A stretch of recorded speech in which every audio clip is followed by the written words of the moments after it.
Thanks for inviting us in. It's 11 o'clock and we want to begin tonight with the findings from a 3-year investigation into that huge Walmart warehouse fire in Plainfield. That fire was so massive, it took more than 350 firefighters 2 days to put it out. Our Logan Gay has been combing through the report tonight and joins us tonight in the studio. So Logan, what did this report say?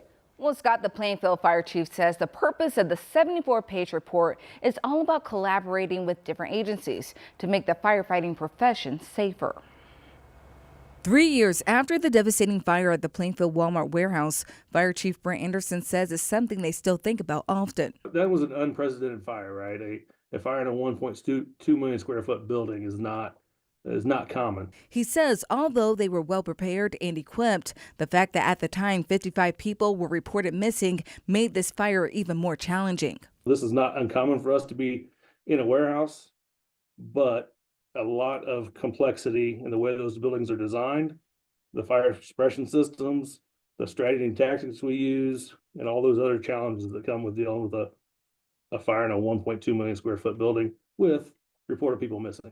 Because of this, the Plainfield Fire Department worked with a team to study the fire response to help fire protection professionals understand the challenges these buildings may have. They spent hundreds of hours of their time to put in the research, came and made site visits, interviewed our folks. The result is this 74-page report. Plainfield Fire Department actually reviewed it first in September before the final release date. Some of the key takeaways: a call to review dispatch protocols and sprinkler shutoff criteria. It also highlighted issues that day with communication technology and the importance of pre-planning how to respond to these types of large buildings. But we review our policies and our procedures and our operating guidelines to look at the best practices and see where we can make changes. Some of that's in training, right? And a lot of training before a fire ever happens, reviewing fire suppression systems, their operations, how to control those in an emergency.